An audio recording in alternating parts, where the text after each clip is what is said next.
Hi, everyone. Welcome back to When Words Don't Come Easy. Hi. Today's conversation is a little different than some of our past episodes, but the themes are incredibly connected to what this show is really about. Nicholas Kelly lives with cystic fibrosis, a chronic illness he's dealt with since infancy. While it's much different than a stroke or aphasia, so much of his experience overlaps with what our community understands deeply: adapting to a new reality, learning how to advocate for yourself inside the healthcare system, dealing with exhaustion, frustration, identity changes, and the emotional side of communication during illness. Nicholas has also lived his experience from both sides, not only as a patient, but as a registered dietitian and a healthcare advocate, helping others navigate difficult medical journeys. We wanted this episode to explore the human side of illness that connects all of these experiences together. Welcome, Nicholas. Thank you for having me. Welcome. Thank thank you. Thank you. So, before we really get into it, do you mind telling our audience what cystic fibrosis is for those who don't really know? Yeah, so cystic fibrosis is a genetic progressive disorder that affects primarily the lungs, the pancreas, and the GI system. What they don't tell you about the disease, it can affect every other part of your body, from sexual health to mental health, relationships. What CF does is it builds this thick, sticky mucus inside the body, which plugs up different holes. And what it happens in the lungs is that thick, sticky mucus collects bacteria. That bacteria causes scarring, and that scarring causes decreased lung function. So over time, it gets worse. And so you have trouble breathing, which ultimately is usually because of that and complications of CF, which is ultimately what makes it terminal. Wow. So you were diagnosed at an incredibly young age. At what age do you think you first realized that your life was different from other kids? So, no, it's kind of a two-part answer. Yeah. The first is when I first realized I was a little different, I was 5 years old, but that's because I had open heart surgery Okay. and I was in the hospital for 6 months. Oh, Oh, wow. wow. So that correlation happened because of the heart surgery, but also because of the cystic fibrosis. So that's what kept me in there so long. As for growing up, I didn't really notice I had a difference because my parents would never let me notice that I was different. That's My great. parents did a really great job in making sure I knew I was normal. I Right. was held to the same expectations. I had the same standards as my siblings. I was able to do the same things. The things of my medicines and my treatments just were incorporated as part of my normal routine. When you've dealt with medical problems your whole life, do you ever get tired of having to explain yourself to people? Oh my goodness, yes. It is so exhausting. I always used to say, I wish someone could live a day in my shoes, but I never want anyone to have to live a day in my shoes. Yep, I totally agree. Yeah. And Yeah.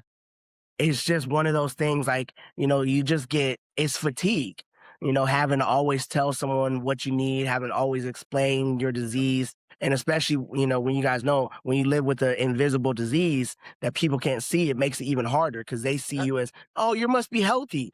You do these things, so you must be healthy. You're not sick. And so then you have to not only explain what your disease is, you have to defend the fact that you're sick. Yeah, I no, that's what happens to me all the time. I mean, Yeah. that's, I take a couple classes at college still right now, and when I go in there, there's a bunch of people there, and, where everybody's talking and so on, and, I talk a little bit there, and, but they're all looking at me and they think I'm normal, they don't understand what I have.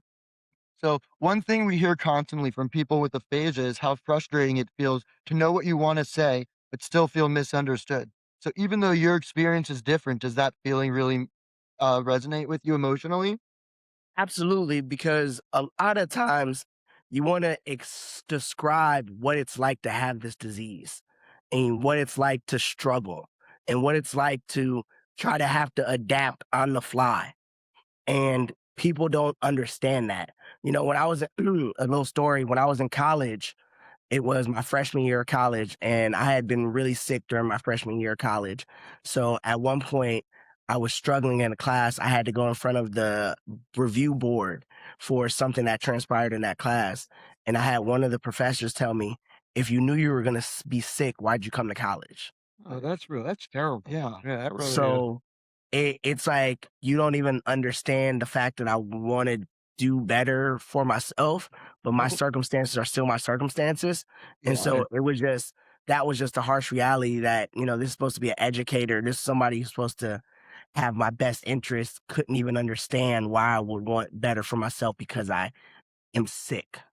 I mean, the whole invisible illness is such an important thing that people don't understand. Right. A lot of stroke survivors say conversations themselves become exhausting because everything takes more effort. Does chronic illness create that same kind of fatigue? Well, yes.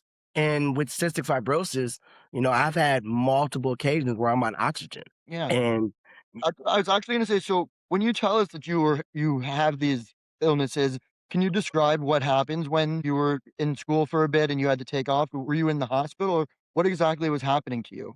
so, yes, I'm on average, I'm admitted every a third of my year. So every 3.5 months for 31 days. Oh, Oh, wow. Okay.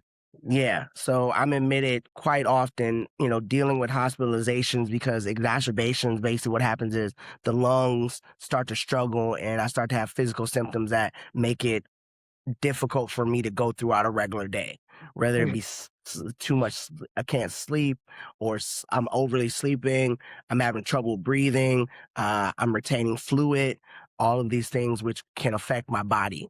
And yeah. so that's what's happening during these exacerbations. So I'm having these things happen to me, and then having to deal with them. So you're not really able to talk at that point. Yeah, talking becomes a very task, just standing up sometimes, showering. The basic necessity has become a task when you get to the point where you're so drained out. I can tell you, you know, when I get so sick, I pulled into my a parking lot with a grocery store just to go inside real quick down the street from my house. I literally turned off the car, could not. I was so exhausted. I couldn't get out the car. I slept there for 2 hours down the street from my house. That's how drained and exhausted my body was, that I couldn't even function to make it to my house down the street. Wow, that's crazy. Yeah. You've experienced healthcare from both sides now as a patient and a clinician. Has being a lifelong patient changed the way that you interact with patients? 100%. I tell people I'm a professional patient with clinical training, Okay. Good word. and it allows me to really be in the moment with patients. It allows me to understand their struggles even more, and it allows me to communicate in a different way. And it's one of the reasons I teach clinicians how to be better clinicians through my public speaking. That's really true. I mean, to have that on both sides, you could definitely help out a lot of people. So, you work as a dietitian, and a lot of our audience is either recovering from stroke or caring for someone who is. From your perspective, how important is nutrition in the recovery process overall?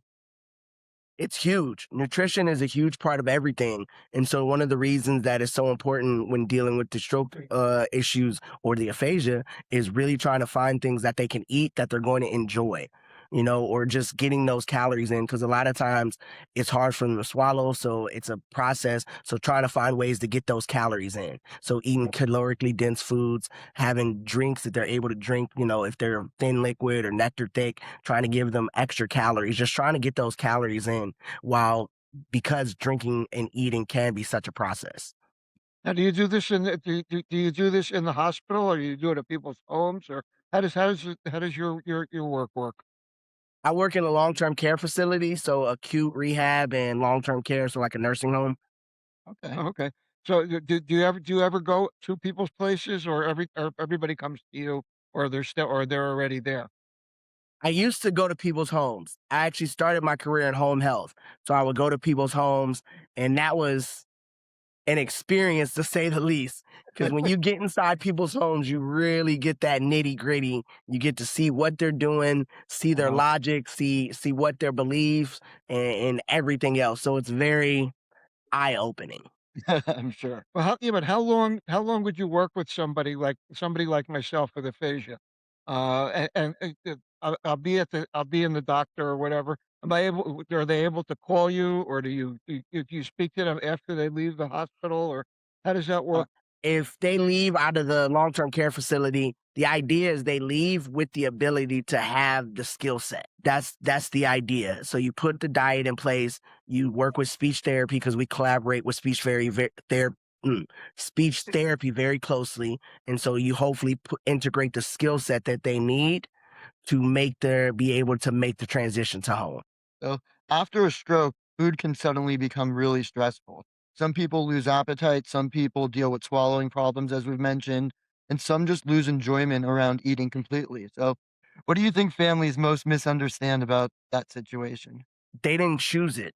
Right, I think that's the biggest misconception. This wasn't their choice. Now they're just living in a new reality and trying to navigate a new normal, which is very different for them. It's very different for everyone. The caregivers is different, but the patient going through it, they didn't ask for it. That's not the choice they wanted. That's not what they had hoped for. But now they're just trying to navigate it the same way. It's new for them, but it's new for just the way it's new for the caregiver and the family. It's new for the patient too. This is the first time they're having to deal with it too. So you guys are on this roller coaster together, and I think sometimes that's lost. right. Definitely. Does it take usually a long time? I mean, how often do people or how long do people normally stay in the at the hospital or at the facility? The facility and the hospitals run dramatically different. So when you look at a hospital stay, the hospital stays average days are like 3.1 days or something like that. So, Wow. or, if you extend it, maybe a week to try to work through and set a diet and get them going. Whereas a long term care setting, I follow these patients consistently. If they're in the nursing home, I'm following them consistently. Their diet's in place, but I have to make sure their weight's stable. So if their weight's not stable, I try to order supplementation, or I see what we can do for as mechanical foods, if they're on mechanical soft or thin liquids or honey thickened liquids, whatever they might be on, to try to best meet their needs. Yeah, because that's what I started. I know when I was in the hospital. Well, I was in the hospital for 8 weeks. But I remember the first When you came out of the when I came coma out of and, the coma, like, which was 5 weeks. and Uh, they were doing the swallowing the tests, swallowing, and I was they were just giving me, what's it called? Pudding, liquid things, but it's the just liquid IV food. yeah, in the beginning. That's normal at that point until you can really start eating. Is that Correct. That's It's the nutrients through an IV. yeah, 'cause yes. yeah, 'cause before I got to go home, they gave me a steak to eat.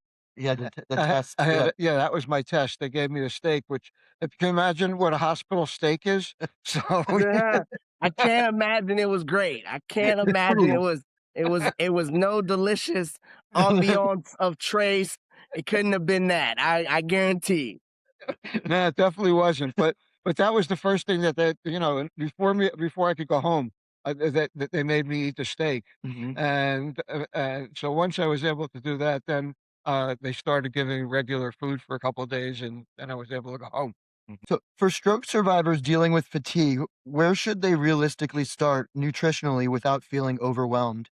I think a lot of times is what I recommend is drinking calories. Eating Mm, calories can be exhausting.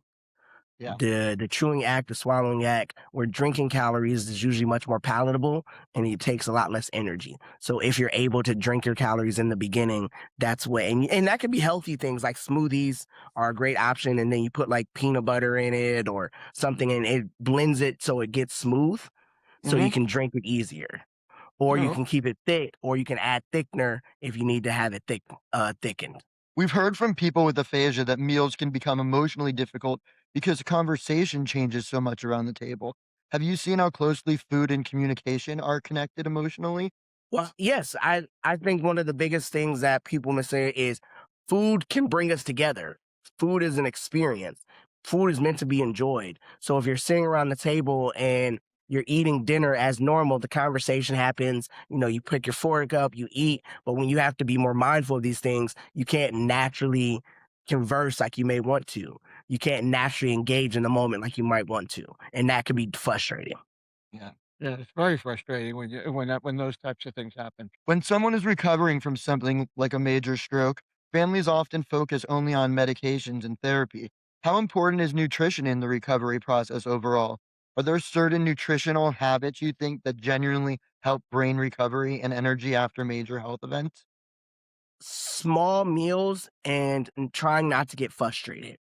Mhm. That's gonna be the biggest thing. Having those small intermediate meals, not trying to force, if you were a big eater before, not trying to live in your past life.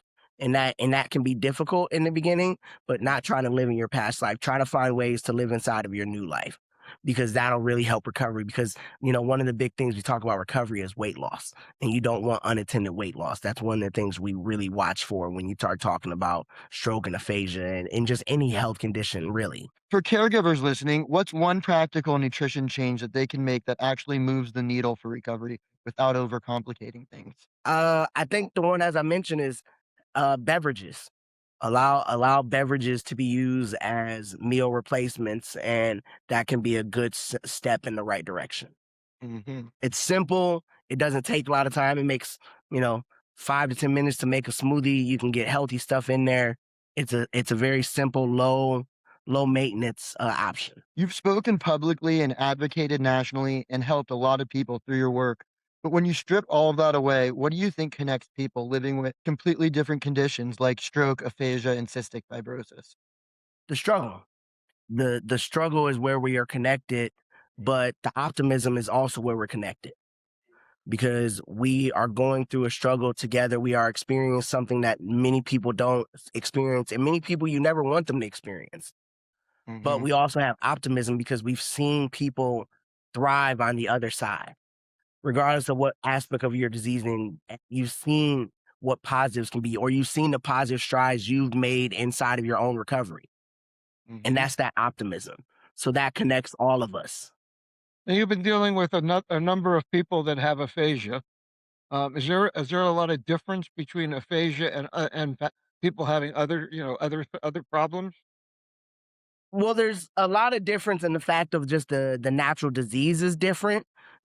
Stroke, aphasia, they're like a byproduct of it, but those have their own dealings. They have their own issues. Just like cystic fibrosis has its own issues and its own things would happen. Lupus, sickle cell, they all have their own disease states and these processes. Like I said, what connects us is sometimes that invisible disease nature.